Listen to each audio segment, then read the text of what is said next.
क्या तुम्हें मुझसे भय नहीं लग रहा ब्राह्मण? मैं रत्नाकर हूं।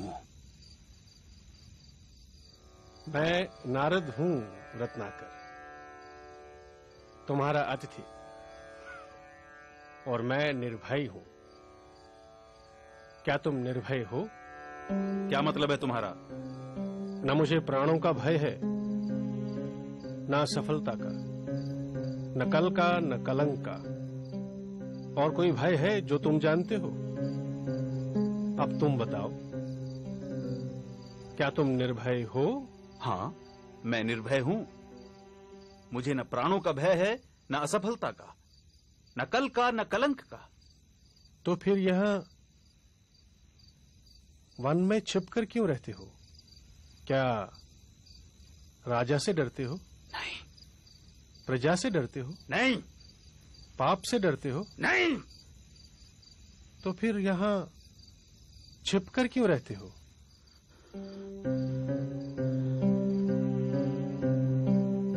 उत्तर मैं देता हूं। पाप करते हो और पाप से डरते हो।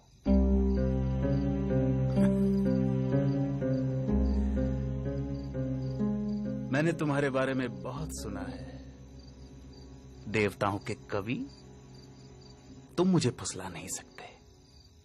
न मैं पाप से डरता हूं, न पुण्य से, न देवताओं से, न दानवों से, न राजा से, न राज्य से, न दंड से, न विधान से।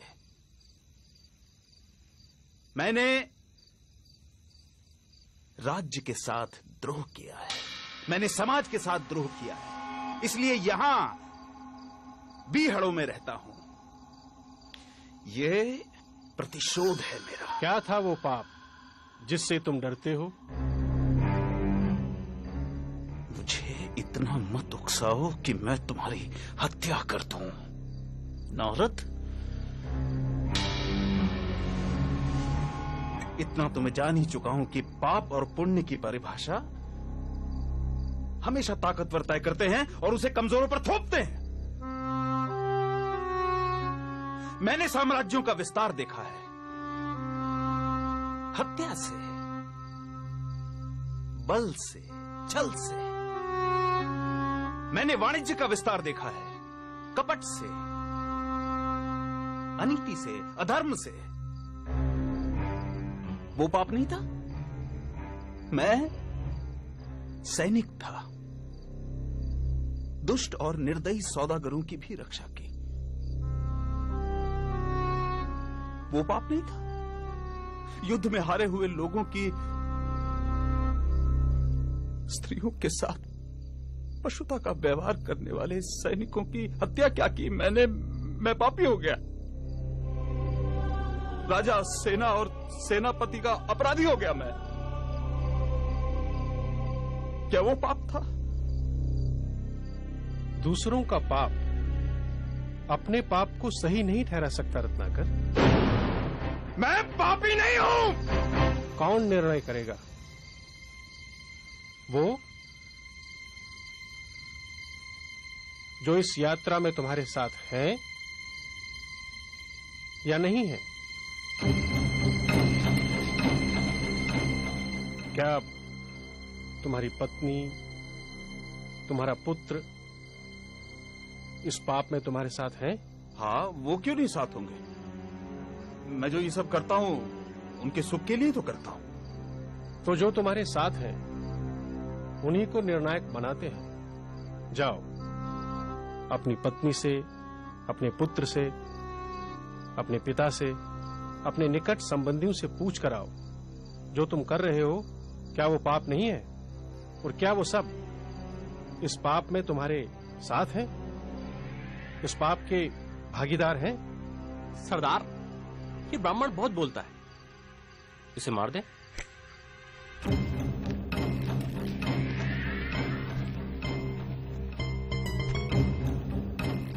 नहीं, इसे तो मैं अपने हाथों से मारूंगा, परंतु पहले इसके प्रश्नों के उत्तर तो दे दूं।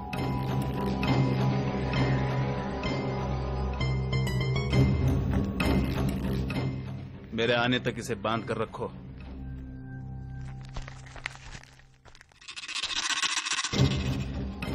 कड़ी नजर रखना इस पर।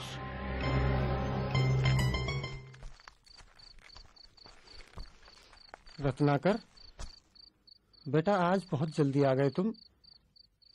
कोई मोटा आसामी हाथ लगाए क्या?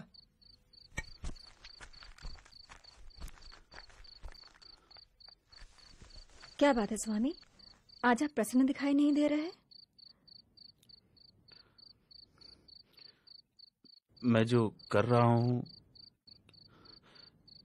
क्या वो पाप है? ये तू कैसी बहकी बहकी बातें कर रहा है आज? तूने ज्यादा पी ली है क्या? क्या तुम मेरे पाप में भागीदार हो? ये तू क्या पूछ रहा है? क्या तुम मेरे पाप में भागीदार हो? नहीं स्वामी, मैंने आपके सुख में दुख में साथ देने की कसम खाई है, आपके पाप में भागीदार होने की नहीं।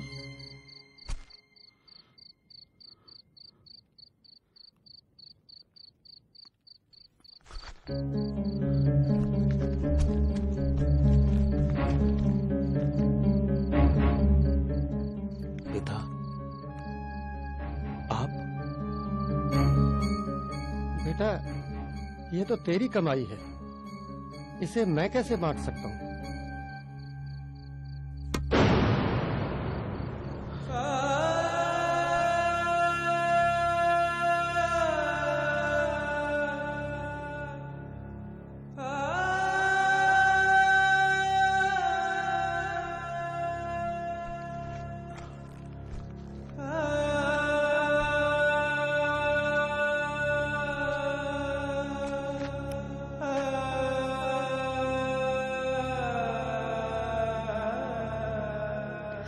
आपका पथ शुभ हो स्वामी।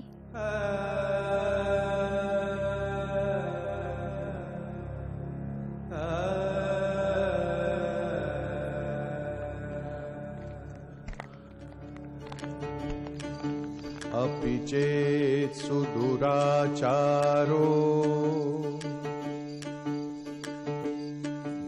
भजते मामनन्यभाक्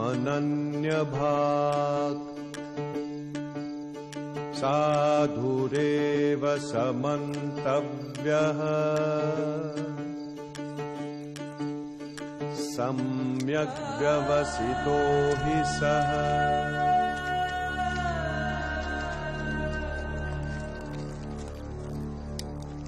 तुम्हारे साथी मुझे अकेला छोड़ जा चुके हैं रत्नाकर।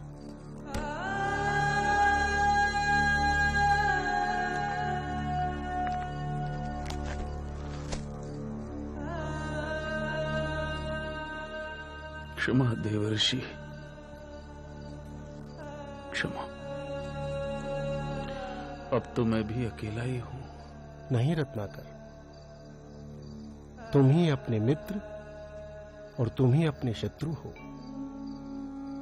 तुम्हारे पुराने संसार की रचना भी तुम ही ने की थी, तुम्हारे नए संसार की रचना भी तुम ही करोगे। इसलिए उठो और अपने पुरुषार्थ से अपना भविष्य लिखो। राम राम, तुम्हारा पथ शुभ हो। जयति जगति मायां यस्य कायाधवस्ते वचन रचनमेकं केवलं चाकलय्य ध्रुवपदमपि यातो यत्कृपातो ध्रुवोऽयं सकलकुशलपात्रं ब्रह्मपुत्रं नतोऽस्मि। इस कहानी के इस डाकू ने अपने संसार को छोड़ फिर एक नए संसार की रचना की, जिसे हम रामायण के नाम से जानते हैं। इतिहास कहता है कि अतीत का डाकू रत्नाकर ही भविष्य में राम कथा का रचयिता वाल्मीकि बना। ठीक कहा था देवर्षि नारद ने, असीम संभावनाओं का स्वामी मनुष्य काश खुद को पहचान पाता।